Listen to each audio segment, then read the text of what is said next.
Welcome to the Halftime Show, your world of sports in half the time. I'm Colton the Bias. And I'm Cam Wilson. And welcome back to another episode. After a one-year hiatus due to the coronavirus, the March Madness tournament is back as 68 teams will compete for college basketball's most coveted prize, a national championship. So, Cam, one of my favorite times of the year, conference championships are this week. Who are your favorites to win it all this year? To win it all this year, I definitely am watching Tennessee out of the SEC. That defense is very scary. They lock down the ball. They don't allow many second opportunities. Iowa, they're going to be taking some names. Gonzaga, I just feel like they're loaded. They are. They're number one, obviously, but I don't see them finishing and closing out the game, closing out the tournament. They'll get deep, probably Elite Eight, but the one shocking team I think that might surprise some people if they start playing good basketball here in the conference tournament is Florida State.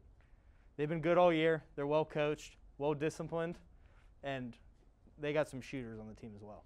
Florida State, that's a bold move, Cam, with Virginia and Virginia Tech also going for that. I think going out of the ACC, Virginia is obviously going to be the favorite. And Cam, I kind of agree with you with Gonzaga. It just seems like Gonzaga is one of those programs that always lifts everybody's spirits, and then they let you down with their last national championship appearance coming in 2017 when they lost to North Carolina.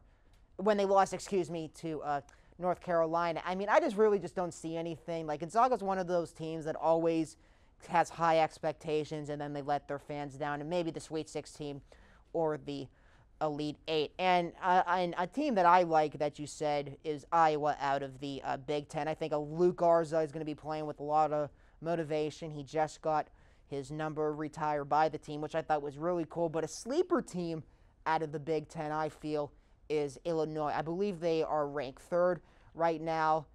They have not been like one of those like big popular schools like Michigan or Gonzaga or West Virginia. So I think they're going to be coming in with a lot of motivation and maybe bringing some fans with them along the way. Now, I know that this is pretty bold, but Loyola Chicago is going to be back in the tournament this year after winning their conference championship. And what they don't know, they shocked everybody by going to the Final Four in 2018 in Cam and actually beating Tennessee in, I believe, was the second round of the tournament.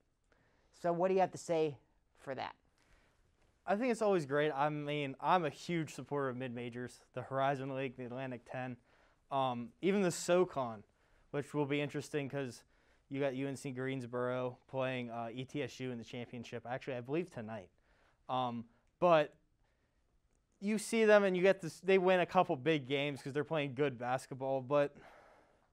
And they made the run against Tennessee, and they did. Yeah, they unseated these people. It's love it for the players. Like, that's an athlete's dream, knock off a low seed.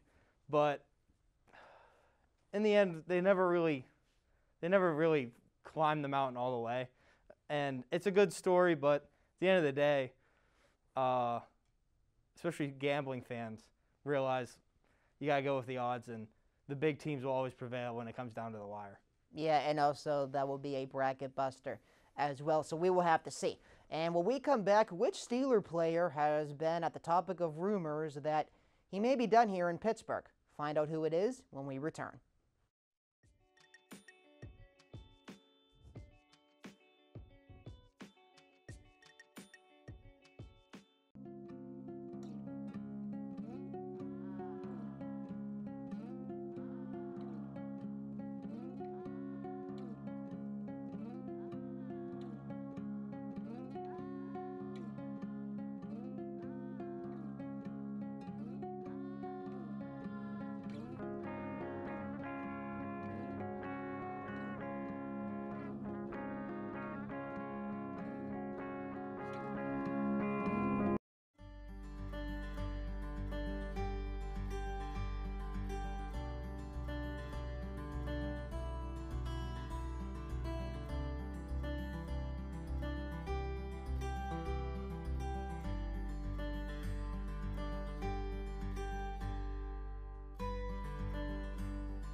Welcome back. Steelers wide receiver and fan favorite Juju Smith-Schuster is looking for a contract extension here in Pittsburgh, with reassuring fans that he wants to stay here. But is it possible that the Steelers release one of their star receivers from the team? Cam, what do you think? Did Juju play his last game as a Steeler in the wild card game against Cleveland? I am a firm believer that that was Juju's last game. I was also kind of believing that was Ben's last game, and I knew that was Pouncey's last game. But for Juju, he's a talented receiver. He is. He really carried the team once AB left and really stepped up into the wide receiver one role, knowing that he's going to get double teamed a lot more often and let other guys get more catches. Realistically, the Steelers can't afford him. I think as much as he wants to stay, I don't know a situation where he could stay with the Steelers and be affordable enough, because he's going to get millions of reasons to go somewhere else. Oh, yeah, no doubt about that, Cam. I am sure that there is another team out there that is going to want to sign him. Now, one of the more controversial radio hosts in Pittsburgh sports history is Mark Madden. Now, ever since Juju has got here, he has been very critical of the wide receiver, saying that he cares more about branding and being more of a celebrity, I guess, and more of a star than rather being an NFL player. Do you agree with Madden? I believe there's a little bit of both when it comes to Juju. I think he's smart in the way that he's creating a brand, launching a gaming team, being fully Adidas only. He has his own. He's his own person. He is monetizing off himself, and that's genius. I mean, athletes probably don't do that enough these days, and with given the opportunities. But at the end of the day, Juju's a football player. He's been a football player since USC, and he wants to play football. Yeah, he wants to be a Steeler, or he claims he wants to be a Steeler, and I believe that it's hard to move out from everything you know, from a quarterback you learned from. But sometimes it's not your decision. And at this point, I think he needs to accept it. And who knows? Someone will capitalize on the fact that Juju Smith-Schuster is not just a wide receiver, but he's also a TikTok star or Instagram influencer, whatever you want to call him. Yeah, you know what, Cam? I think that's why Mark has been so critical of him, because he says that he does not put his career first, and he should. Once they get on the field, I really don't think it affects them that much. But the thing that really got me was the dancing on all the visitors' logos before the game, especially like with Cincinnati and Buffalo, because that just gave them momentum. I just feel like you just can't do that just for the sake of posting it on social media and just to get clicks on TikTok. What do you think about that? Like with the dancing on logos and all that? Personally, the way I grew up playing any sport, from baseball or football, basketball, you never disrespected your opponent.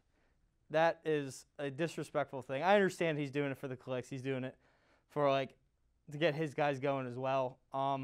Personally, I think it's Bush League. I've always thought it was. I see why he did it, and maybe he knows more. He's getting paid millions of dollars to catch football, so he's obviously living a better life than me. Personally, I'm not a fan of it, but I don't know. Times are changing in the NFL and athletics in general, and you're going to see a lot more people doing things that maybe not have been the norm in the past. Well, the C free agency starts next week. When we come back, we're going to stay with the NFL as we discuss Dak Prescott's new deal in Dallas. Don't go anywhere.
After long speculation by Cowboys fans, Jerry Jones is piling up the big bucks for Dak Prescott.